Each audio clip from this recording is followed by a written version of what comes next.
The Disney board vote is finally here. Chairman of the board, Mark Parker. Hello, White. The polls are now open. This guy is very excited. This is an exciting time for Disney. If you're very excited, mate, have you considered telling your face? Because Disney seemed to be panicking about the results of this one and spent a significant amount of money fighting for it, with the total being about $70 million. With that breaking down into Disney spending about $40 million and Peltz spending $25. Of course, as Nelson Peltz made about $1 billion in profit from his stock gains during the fight, $25 million probably not that big of a deal to him. I try to do the right thing. I try and help companies do the right thing. Two very different sides, two very different marketing techniques. With Nelson Peltz coming out and asking questions such as, why do I have to have Marvel movies with all women in it? Why do I need an all-black cast? We pulled out a year ago, February, and the stock went down from roughly 120 down to 79. And Variety obviously showing pictures there of the only two movies that fit that description and made money, including the second one with Brie in it. But that was Nelson. Why do I need your content to be this? The audience don't want this.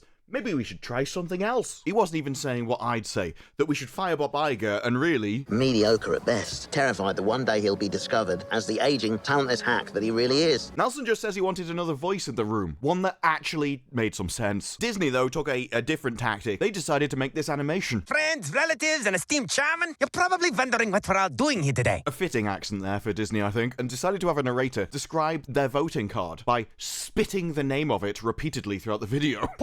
White proxy card. Look, I understand they might be this colour for illegal reasons, but please can we have anything else? No. Okay, we'll make do. White. And I always thought that a company would have to remain neutral and just tell you how to vote. They don't do that. Do not vote for the Trian Group or Blackwell's nominees. You should hear what they say to do with the other voting cards. Shareholders may simply discard them. Please do not use the blue or green proxy card. And they definitely didn't stay neutral when mid-vote, which still left time for other people to vote, it was released that, Disney appears to be winning, with more than half of the votes are cast. Disney are winning, so, don't throw your votes away voting for that other guy who's losing. We have more than $3.5 billion invested in business. Particularly weird piece of information to come out, isn't it? Considering only Disney are the ones who know who voted. Hey guys, we're winning! Are you sure you can even legally say that? Mid-vote? Because it seems that it is, at best, inappropriate and could be, at worst, illegal to release, as it would inevitably influence the outcome. Not that Disney seemed to be bothered influencing the outcome with their voting video. Vote only for Disney's 12 nominees using the white proxy card. I always thought this stuff was meant to be neutral. More fool me, I suppose.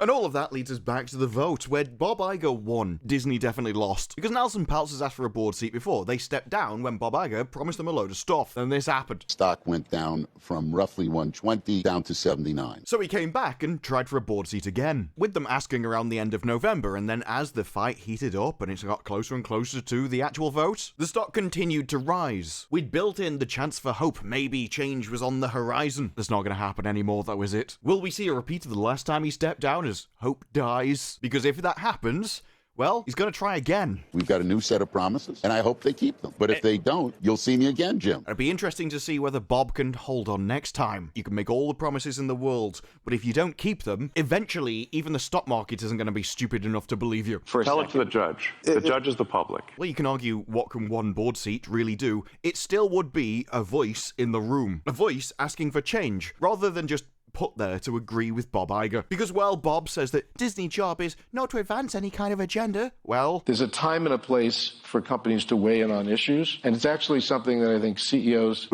get paid to do. I mean, he's also said this previously. And I'm not calling them politics, because a lot of them are not politics. Sometimes it's what is right and what is wrong. Very adept at speaking out of both sides of his mouth is our Bob. There are subjects that maybe we should not comment on because they're not relevant, unless they are of such importance to the world. Disney's job is not to advance any kind of agenda. And while Elon did back Nelson Peltz in the proxy fight, well, after the polls closed, Nelson then came back and said that Elon has no ego, and the ego in the room was responsible for the Disney loss. That while Elon will listen to anybody, the ego in the room will definitely be our old Bob. After all, this is a guy who resigned as CEO, still kept the office and kept turning up every day, while the other CEO was in the building. It's like a bad smell in the room that won't leave, and then returns and burns your entire company to the ground. Kind of lost the analogy on that one. Jay Ruslow and I were much more capable of being positive investors than some other people there. You know, the ones that have been shoved into positions over the last few years because they'll agree with Bob. Well, one of the reasons, anyway. The other being that we can brag about how diverse our board is. Not competent, though, are they? Get yes men who are just very easily manipulated. Sorry.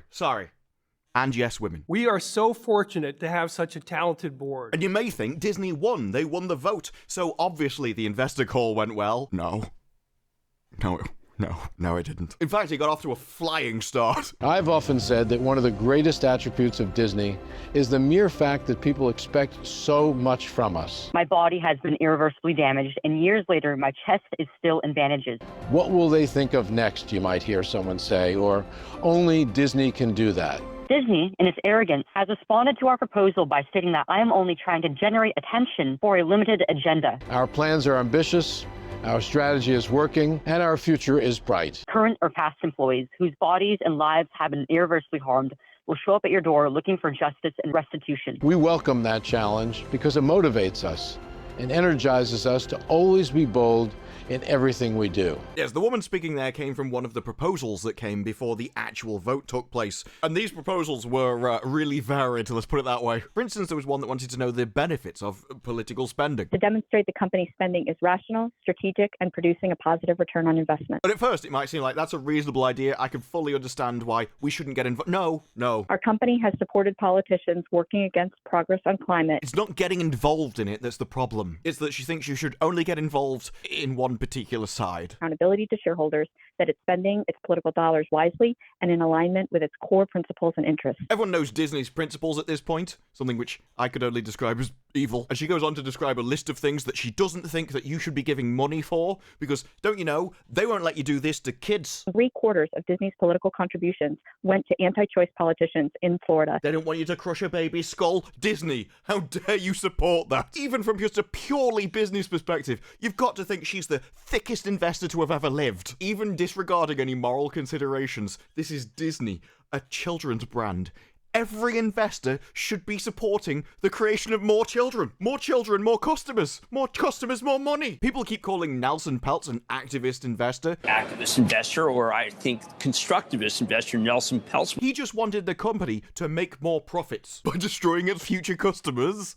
Yeah, that's an activist investor. And at least in this one regard, Disney had the right idea. The board of directors has recommended a vote against this proposal. You bring one more peasant into my penthouse, Chet, I will throw her off the balcony myself. Of course, then we flip over to the other side, where we have a man talking sense. Why'd you get involved in this stuff? Corporations, by law, must avoid needless material risk. Because it really seems, Bob, that despite your previous statement of, we don't actually push agendas, the only person that benefits from this is you. It loads risks on shareholders for the benefits only of the CEO and advancing his private obsessions. Backed up, as I said, by his previous comments about how he thinks it's important. In fact, he thinks he's paid to do this. There's a time and a place for companies to weigh in on issues, and it's actually something that I think CEOs get paid to do. Of course, the investor disagrees. Which send Disney's core audience flooding away. Maybe not forever, but through your death grip on power. And he's absolutely right that this isn't just Bob himself, but Disney, as a corporation, have specifically hired people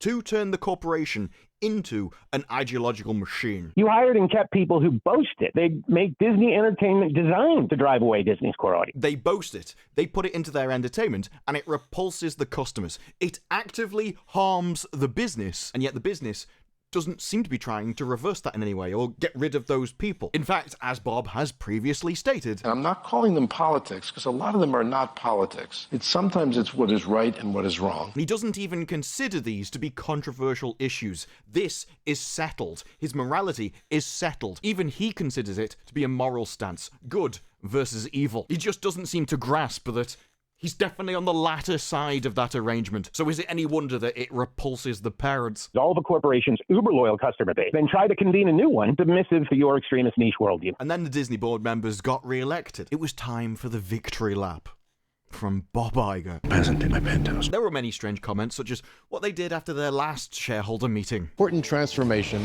to restore creativity to the center of our businesses. Why would you need to restore creativity to Disney? And isn't the fact that you knew you had to restore it in the first place proof that you'd replaced it with something. As I've said before, I don't think any of these companies will try and remove what they've done. Instead, we are going to see a sliding scale where they try and find out the optimum point where they can still do all the stuff they do now, but they'll also try and give you just enough of what you like to make you swallow down the grey, tainted sludge. We have turned the corner and entered a new positive era for the Walt Disney Company. That really seems like something that should require proof, like having recent movies be successes or TV shows that are amazing. How can you say this when you've got The Acolyte coming up very soon? There is no way you think that that is going to be an amazing come on! Which are coming off a stellar award season. Disney led the industry with 20 Oscar nominations. Ah yes, the award shows where Hollywood gives awards to itself. I'd like to say this is just your own side supporting you, but that's not even true either. If that happened, your movies could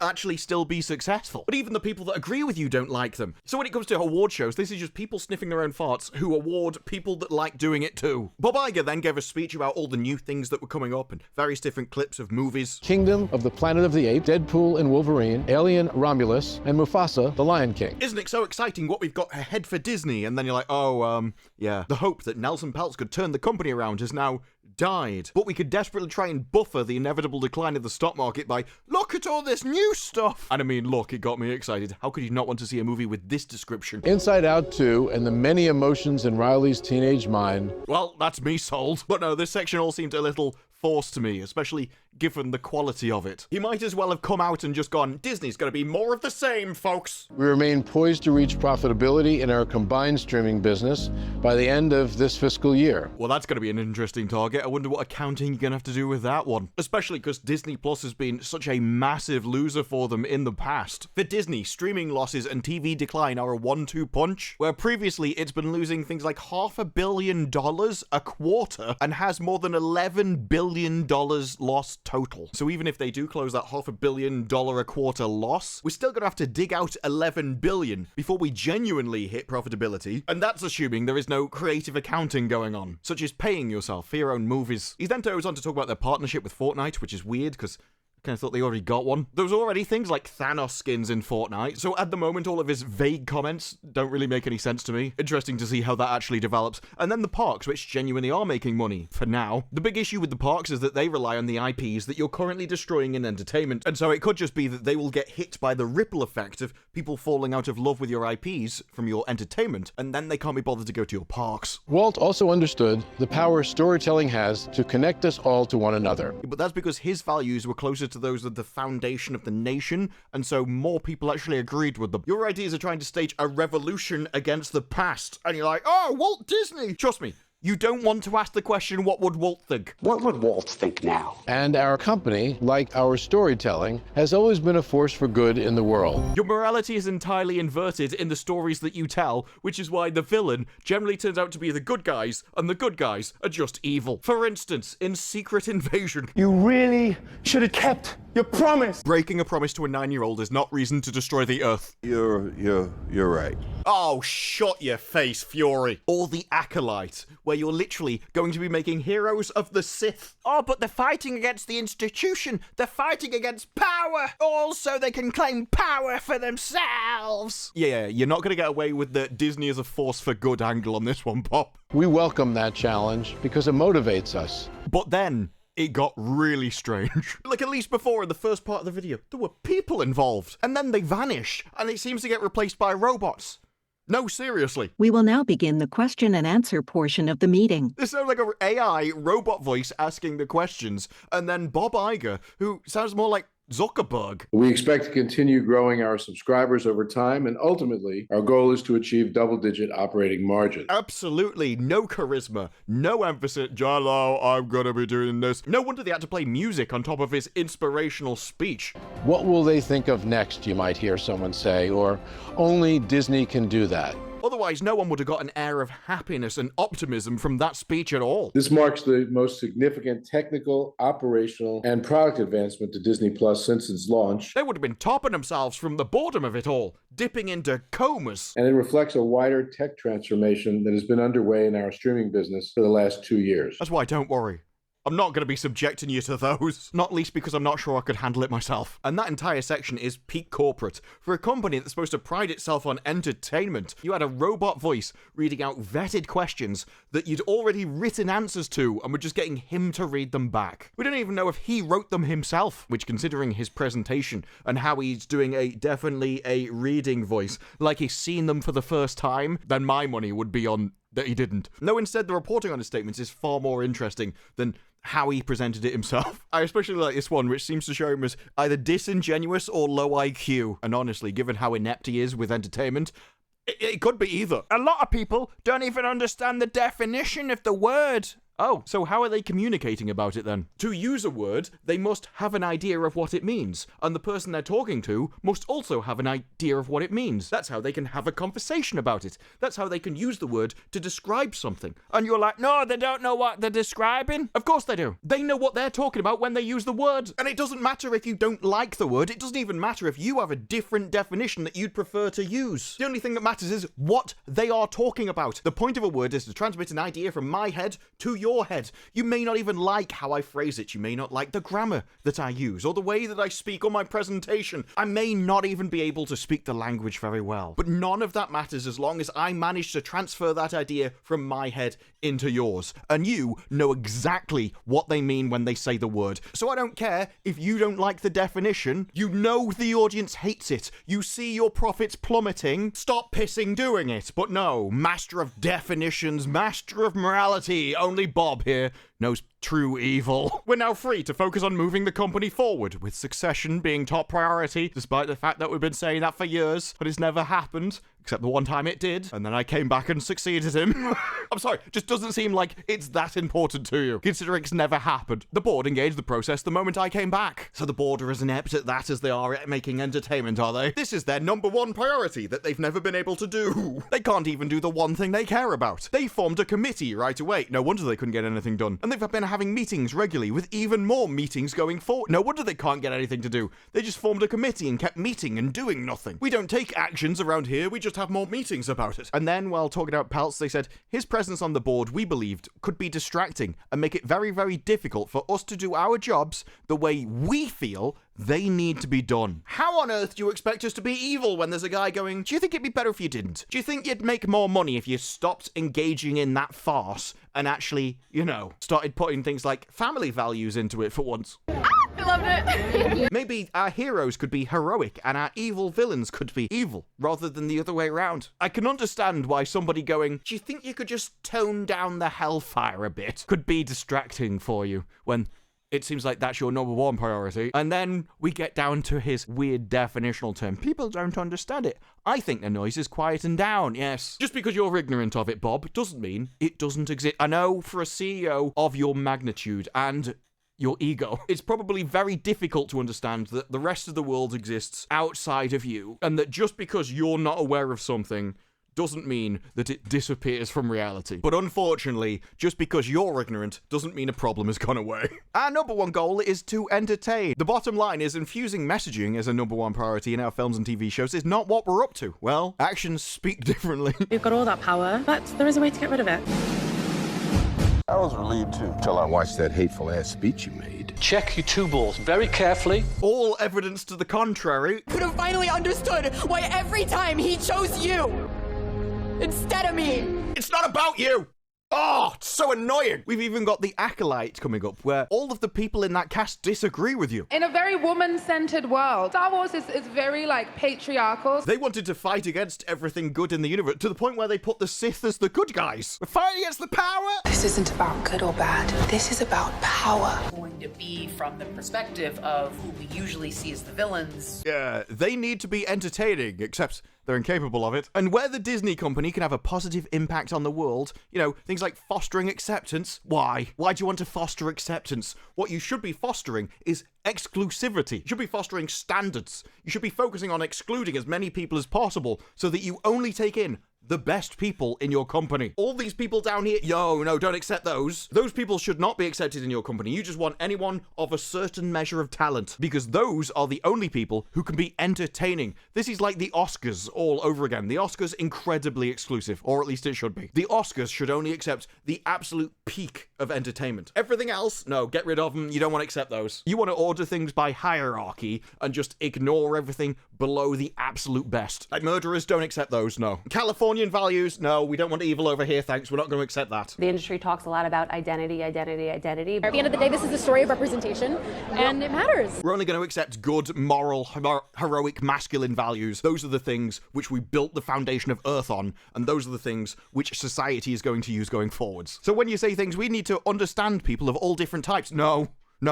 We're not going to be understanding of anything beneath our standards, no. The company wants nothing to do with those. Because if we understand and accept things beneath our standards, we end up lowering our standards, and those people aren't capable of making anything entertaining because they don't have the talent to do that. Until you can grasp that, Bob, you're not going to turn your company around. Until you understand that exclusivity and hierarchy are a great thing, you're actually not going to be able to have decent people in your company, and you're just going to keep making it worse. And then he doubles down going, but generally speaking, we need to be entertainment first. Not all the time, no. We don't always need to be entertainment first. A lot of the time, we can probably just focus on making a positive impact with our evil values. But, generally, we probably should put entertainment first. You have to really reflect the audience, which you're not doing because you're not reflecting their values, you're reflecting your own, trying to dissolve an audience to get a new one that doesn't exist. And you have to be more sensitive to the broad audience. It's not easy, you know. You can't please everybody. Have you tried pissing off your own staff? You'd probably make better entertainment. If you pissed off your own staff but pleased the audience, at least then you'd make money. Have you tried pissing off your own staff so much that they leave and you can hire back better people? I mean, look, all I'm saying is it worked for Elon. He came out and said, look, you are going to have to work really hard in this company, and then most of the problem people left. Just seems like a great tactic, that's all I'm saying. And then he goes on to talk about Netflix as the gold standard in streaming. Well, one of the things Netflix have done is they've been hiring Korean shows, Japanese shows, even Spanish shows. But all of these countries have different values, especially when it comes to Korea and Japan. They have more traditional values, more values that would be in line with the general audience. And they take those traditional values and put them into their heroes. So the heroes are actually heroic and the villains are villainous and evil. We haven't inverted that yet like we have in California, which is why their shows are so good. The reason why they're good is because California has nothing to do with them. And yet, even when you're like, they do great things, you still can't understand why. What is it about them that makes them good, Bob? Now, the more you look into his statements, the more it seems not only does he not really intend to turn things around, he's still like, well, generally we should probably be entertaining, but I want to be a force for good. But the issue is when he says I want to be a force for good, he means Californian good, which is opposite than what everybody else means when they say good. And he can point to the better players. He could go, well, you know, Korean entertainment, that's doing gangbusters at the moment, but he wouldn't be able to understand